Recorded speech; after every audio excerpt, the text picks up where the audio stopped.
everybody, welcome back to my channel, Boomy Reactions. My name is Boomy and thank you for watching my lovelies. Now today guys, I'm going to be checking out how Bradley Robinson makes his biscuits and gravy. So, very interested in seeing how other people make them because I got to make them quite recently and I very quickly discovered how much I bloody love them. They are absolutely fabulous. They're delicious with sweet things on, with a bit of jam or jelly. Oh my gosh, but they're also delicious with savory. They're so versatile.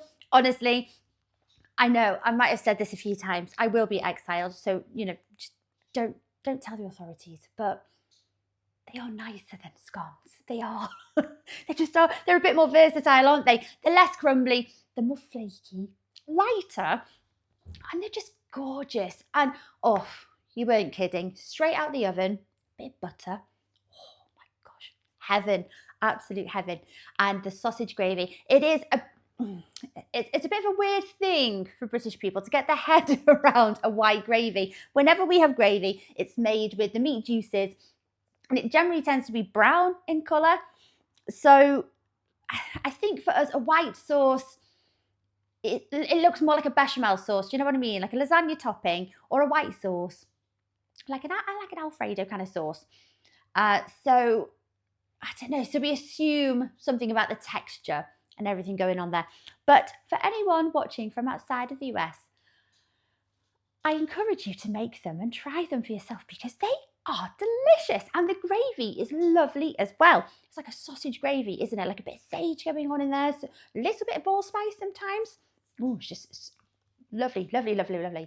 I would be massive if I ate that for breakfast most days of the week. And I know no control. I would eat and eat and eat. But yes, oh my gosh. Guys, they're absolutely amazing. And very straightforward to make, actually. They're not complicated, are they? There's tips and tricks. And I imagine you get better each and every time. You learn a little bit more. And you go into autopilot. You develop your own way, your own kind of method. But I use the Kent Rawlins recipe from my lovely cookbook with his handsome face on. And it's fabulous. It really is, guys. Check it out. Go and make some biscuits and gravy. They are so delicious. I can't stop saying it.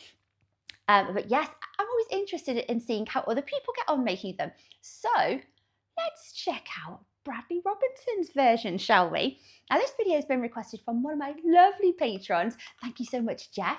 So yes, without further ado, let's see what Bradley does. He's always got some nice little tips and tricks for cooks and bakers, hasn't he? So let's check this out. And guys, if you are enjoying these reactions, don't forget to like and subscribe. Thank you very much, my lovelies. If you're interested, I have a Buy Me a Coffee account. That link is over here. And if you would like to help support the channel any further, I have a Patreon account. And if you fancy checking that out, that link is in the description below. Oh, now this just reminds me. So I've just recently watched one of the videos from Mr. H and Friends, and he did a cracking Bradley Robinson impression. Straight away within seconds, I knew it. I knew it was him. Oh, it was brilliant. Check it out if you haven't seen it, guys. Really funny. What is going on, everybody? Welcome back to Chuds BBQ. My name is Bradley Robinson, and today I'm going to show you how I made this.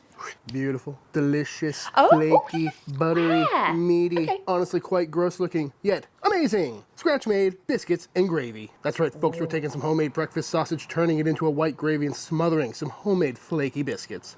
They are flaky. Good layers going on in there. This is some meat.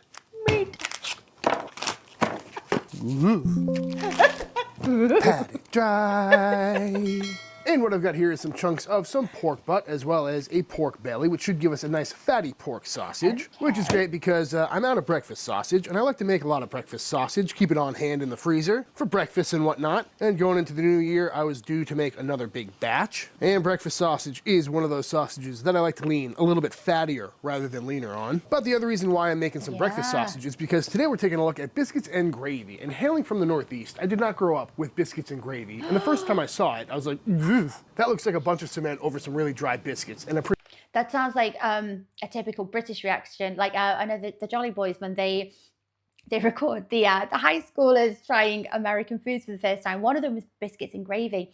And they all had a very similar reaction to the sight of it. But like I say, I think it is because a white sauce for us, we instantly assume that it's got a very thick texture, and we just don't have a white gravy. So it is very, very foreign to us. So yes, oh my gosh. Yeah, so he didn't grow up with biscuits and gravy either. Pretty heavy way to start the day, but heavy as it may be, it's also quite delicious Filling. and perfect for these cold winter mornings if you need a hearty breakfast to get your day going. And when Hearty, you make it that's with the some word. really good breakfast sausage and some homemade flaky biscuits, it's quite a treat, but I wouldn't eat it every day. But like all sausages, first thing we need to do is get all of our meat cubed up and weighed out for the proper meat to fat ratio, although today I'm just kind of winging it with the fat ratio. But Guys, I don't know if I've said this, like I probably say it like every other video. I want to do this. I want to try my hand at some sausage making. I think it'd be really interesting. And I can't ever find all these weird and wonderful sausages like the andouille sausage for gumbo. Can't get them over here in the UK. I think there's a website that Mr. H used that you can get them off, but their postage is £10. It's a lot of money. So do you know what? I'd much rather have the control over it and make them myself. It's a good skill. It'll come in handy. So I might try investing in a good sausage maker, a meat grinder, and trying to take on the challenge myself. I've watched Bradley make some sausages before. He makes it look very easy though, doesn't he? Does, because it's very good. But yes, he did mention. So I think for an American kind of typical breakfast sausage, I think your sausages are fattier than our sausages. Ours tend to be a little bit leaner. So I think that's a huge difference there, because you end up with quite a lot of that liquid gold grease in the pan. We don't have any, even from bacon as well. It just doesn't yield a lot of fat. Water, don't get me wrong, and there's a lot of water pumped into our meat, so that all sizzles off. But it doesn't yield as much grease. I think it might be similar for sausage as well. I'm gonna make a 5-pound batch. Okay. And just like that, all cubed up, looking like a nice 70-30, maybe 75-25 meat to fat ratio. But now I'm gonna park this in the freezer for about 30 minutes to get nice and cold. Yes, tips and trick, it has to be cold, doesn't it? And now that our meat is nice and cold, through the meat grinder we go. Going through the fine die for this cook. And we're gonna go ahead and send it through one time. Beautiful grind on that. Looking nice and clean, nice and fatty, not too overworked. And as for our seasonings, you may have guessed, I'm going with the Chuds BBQ breakfast sausage mix. Love this stuff, rated for exactly 5 pounds of meat, which is what we've got. But if you want to make your own, you can check out any of my other breakfast sausage recipes over the years on the channel. And simply enough, in we go. And we'll start getting that all mixed in. Ooh, that is cold. And I believe we are currently sold out of the breakfast sausage mix. Big hit over the holidays, but it should be coming back pretty soon. But also, let me know in the comment section down below what kind of sausage mixes you think I should make next. I'm thinking Italian, maybe a brat. Plenty of options out there, folks. And it just makes life so much easier than having to bust out the scale and measure everything else out. Also gonna go in with a little bit of water, just to create a little bit stickier, tackier farce. But you don't have to do that if you don't want to. It'll just make everything mixed together a little bit easier and turn it into more of a sausage than a ground beef, or in this case, ground pork mixture. And the nice part about making a loose sausage like this, as opposed to something that I'm gonna be putting into a casing, is we don't really need to mix it nearly as much, which is great. So really, I'm just trying to make sure all the spices are evenly dispersed. And that is looking pretty much perfect to me. So now I'm gonna pop this in the fridge for a little bit to let those spices hydrate, let the meat firm up a little bit, and let the salt start penetrating the meat a little bit. Next up, let's go ahead and knock out some biscuits. Start them going into a bowl with some all-purpose flour, some granulated sugar, some baking powder, baking soda, and some kosher salt. And get that all mixed together. And back when I was working at Friedman's, we would make biscuits every Sunday as part of our Sunday brunch, which was fantastic. We should probably recreate that at some point here. But there I learned that frozen butter is one of the key techniques for getting a really tall, fluffy biscuit. So what we would do is take some butter, throw it in the freezer, and then pop it on a box grater. But frozen greasy butter plus box grater is a great recipe for losing a knuckle or a fingertip. So I'm gonna bust out some power tools. Got the old grater plate in here. So now I'm gonna go through with 2 sticks of frozen butter. Oh, he's making that expression. He's making this look so easy. I've never had any luck with these in the food processors. Those attachments, they're always flimsy and they break, but he's got a metal attachment there. Oh, it's plastic rubbish. I've never had any luck with them. But the grater is just a recipe to lose. And now into the flour mixture we go. On your knuckles. It may be another dirty dish to clean, but that was incredibly quick and efficient. But again, box grater works fine. And now we're gonna get in there and start mixing everything together until all the butter is coated with the flour and it starts looking a little bit sandy. Ooh. And the reason why we want to use frozen butter is because if we use regular butter, it would start melting, releasing all the water from the butter, and that would create more gluten. And we really don't want to develop too much gluten in a biscuit, otherwise it'll get chewy and kind of tight. So we want to make sure this stays as cold as possible the entire time. But once it's come together like that, we can go in with our buttermilk, because we are making buttermilk biscuits today. Again, this is nice and cold as well, and just kind of stir it to get everything incorporated without over mixing anything. Just be gentle with it. And the other reason why we want to use frozen butter is because when we pop these into a super hot oven, the water in the butter will turn into steam, giving these extra lift and height. But once that's come together a little bit, looking like a shaggy dough, and flour this work surface a little bit and pour out this shaggy mess. Ooh, pretty clean bowl. Happy. Bradley says shaggy. I think Kent says rough, doesn't he? You want it looking quite rough. You want the big, you don't want them like, what does he say, like a cracker consistency? You don't want them fine at this point. Bigger chunks of butter, as long as they're not like, you know, big, are fine. You don't want to overwork them at this point because it doesn't matter. In fact, according to Kent, you want those nice speckles of butter all throughout that pastry. As you're rolling it out, you want to be able to see them, which is going to make, is it the lamination? Would you say it's the lamination that it kind of aids with, or? About that. And now we're going to start shaping this into a rectangle. Looks like a disaster right now, but with a few laminations, it should start to come together without developing too much gluten and building a bunch of nice layers. So the idea here is to take this and fold it over itself, which is going to start out real crumbly, but as that buttermilk hydrates the flour, it should start forming into a nice dough. Fold it all up. Bench scraper comes in very handy. Get everything tucked in there. You ever heard the saying, happy chef, happy food? This is why Bradley's food is so nice. He's always so happy and melodic. He's quite musical, isn't he? Then we'll rotate it this way and roll it out one more time. And repeat the process. And how many times you laminate this is really up to you. I've seen some people do it just one time for a really rustic biscuit. I've seen other people do it 10 to 20 times for a really layered, flaky biscuit. For me, I'm probably gonna do it maybe 5, 6 times, or really until it starts coming together. I swear it's gonna come together at some point, right? And at this stage, we're starting to get pretty tight, meaning it's not really rolling out as well, which means that gluten is starting to develop and everything is pretty much fully hydrated. So we'll fold this up one last final time. And now I'm gonna park this back in the fridge for probably 20 minutes or so, just to relax a little bit and make sure that butter stays cold. And after about 15, 20 minutes in the fridge, this is looking a lot more relaxed, so we can set it down back on the table, feeling a little bit more hydrated as well. And we can start rolling this out one more time, trying to make a square about the size of this rolling pin.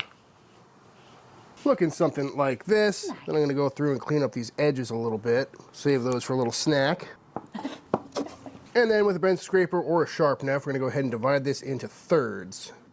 1 cut, 2, and we're left with 9 little biscuits. And I'll let y'all debate in the comment section about round versus square biscuits, but from a practical standpoint, square is a lot easier and a lot more efficient. You don't have any waste, you have to re-roll out, toughening the dough, getting some lesser than perfect biscuits. Oh, you just took the words straight out of my mouth.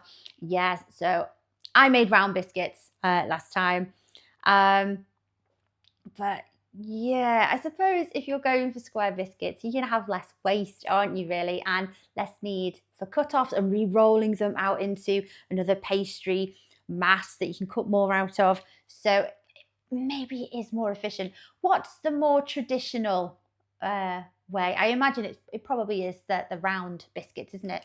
But for now, onto a sheet tray these go. And I'm gonna park these in the freezer for a little bit. And again, that's because we want this butter to be super cold, so we get steam. That's gonna make these even fluffier and rise a little bit higher. So again, I'm gonna park these in the freezer for just a little bit while I preheat my oven to 400 degrees. The oven is preheated. These are in the freezer for, I don't know, 25, 30 minutes or so. So before they go into the ripping hot oven, we're gonna paint these down with some melted butter for extra flavor and extra browning. Would you be tempted to put an egg wash on the top of your biscuits? No, just butter works fine. We're gonna bake these off at 400 degrees for about 20 minutes. And just like that, fresh out of the oven, these are looking absolutely beautiful. I also threw a little flaky salt on top right before they went in for a little extra salty pop and some texture. And these are looking absolutely beautiful, nice and golden, very flaky. I mean, just look at the layers on those. These are looking pretty golden brown, a little on the blonde side. But you really want to go by temperature on these, pull them off around 200 degrees internal instead of going by color, because you don't want to dry them out. And if you did want these a little darker or a little more golden or a little shinier, you could brush on some egg yolk instead of butter before baking. But I'm very happy with these, and they're going to get covered in gravy anyway. Speaking of which, I'm going to pop these on a wire rack to cool down because we need to knock out a quick sausage gravy. Look at the rise on them, it's great. Oh, is that cheeky and shallot or shallot?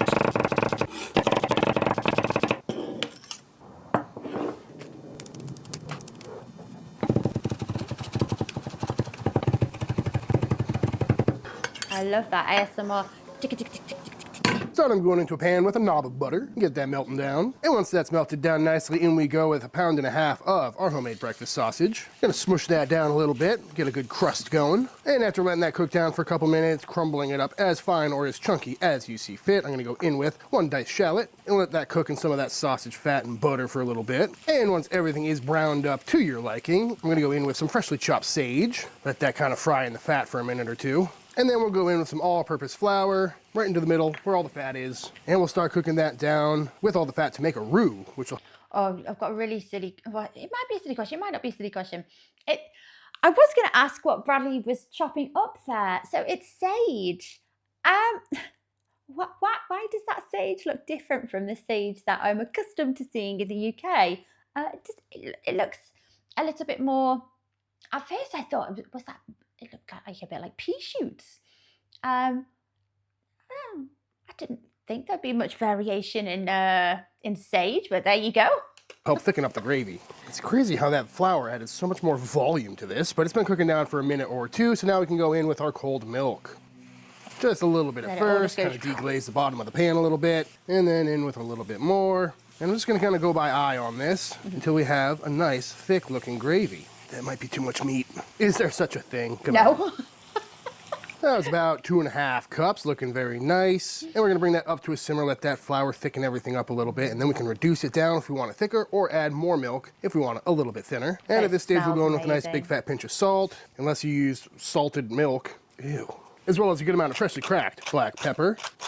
I like a peppery white gravy. And because it just seems right, we'll go in with some freshly grated nutmeg as well. Yes. And taste and adjust, both for seasoning and thickness. We should have a nice gravy. And after adding some more milk and letting this simmer down for a little bit, our lovely, well, quite gross looking gravy is looking great, tasting great, smelling great. Let's put it on some biscuits. But another close-up look at these beautiful biscuits. Look at all the flaky layers. Oh my goodness, these look incredible. But unfortunately, eating biscuits and gravy directly off a cutting board is not the best move. So let's go ahead and crack this in half, shall we? Ooh, so buttery, so flaky. And then a nice sloppy layer of our sausage gravy right on top. This is definitely a meat lover's gravy, and I'm okay with it. Take our little presentation side biscuit, stick that like that. Oh, can't tell if it looks great or looks disgusting, but that's biscuits and gravy in a nutshell. Maybe some freshly chopped chives will help make this look a little bit more appetizing. Maybe? Yeah? And there it is in all its glory, folks. Some beautiful scratch-made flaky buttermilk biscuits topped with a lovely breakfast sausage gravy. Let's dive in. Look at me using a plate and a fork and knife. What is this? Looks pretty good, like a big boy. Bottoms up. Ooh. That tastes so much better than it looks. And I know the gravy looks kind of gray and weird, but look at that biscuit. That is just a thing of beauty. Definitely making these again. In fact, let's just go for a bite of this real quick. Yeah. We need the butter on it. So flaky, so buttery, so fluffy. And not dry. Gotta love that. That's a phenomenal biscuit. And honestly, it pairs perfectly with this gravy. It's so meaty. I love it. I can't think of a good way to say this, but it's like eating sausage with a spoon. Because it's so meaty. Got a lot of that crusty Maillard in there, all those wonderful breakfast sausage flavors. The extra sage is very nice. And it's just like a heart-warming meal or a heart-clogging meal. We'll say both. Don't need to know about that second bit. Triple ding, huh? That is so good. It's just the textures of that super light and fluffy biscuit with that meaty, heavy, perfectly seasoned gravy. Just works. And I know it's a breakfast thing, but it's clearly dinner time right now, and I'd rather end my day with this than start with it, I think. Buttery, flaky, creamy, meaty. A little bit of kick on that breakfast sausage, too. What's not to like, folks? That is so good. New year, new me. Diet starts tomorrow, folks. Can't get over how soft and fluffy and delicate and flaky these biscuits are. Highly recommend that one, folks. But before I go ahead and eat all of these biscuits, I think it's time for the official taste test. All right, y'all, and that is it. That is how to make some absolutely fantastic scratch-made buttermilk biscuits with a lovely sausage gravy. I highly recommend giving this one a try. You know, if you haven't made biscuits before, it's pretty straightforward, really easy to do, and they come out so much better than anything you're gonna get out of a tube or a can. In that sausage gravy, again, very few ingredients, comes together really quickly, and together it makes for an absolutely fantastic meal. But I leave it up to you whether or not you want to start your day with a meal like this, but let me know in the comment section down below your thoughts on biscuits and gravy, but definitely something I'm gonna be making again very soon. But all that being said, if you enjoyed this video, let me know by hitting that subscribe button. Let YouTube know by dropping a like on this video. If you give this recipe a try for yourself, be sure to tag me on Instagram at Chuds BBQ. I'd love to see what y'all are cooking. Big shout out to all the Team Chud members. Thank you for supporting this channel and allowing me to keep making all these videos. And until the next time I see you, please go cook something outside. Peace. Bradley, I'd love to go and cook something outside, but right now we're in our 9th consecutive day of rain. Is UK life. My comment on biscuits and gravy, just yum. Ridiculously delicious comfort food. Yes, I do love them. I've yet to try them from like a mix or anything like that. Or did Bradley say in a tube? Sure. I've not tried them. I've only ever made them from scratch. But I think it's good. It gives you an appreciation of the, you know, the process, the method. So yes, really not overly complicated. I think as long as you listen to pearls of wisdom, those tips and tricks, you know, like keeping the butter as cold as you can possibly get it. Yeah.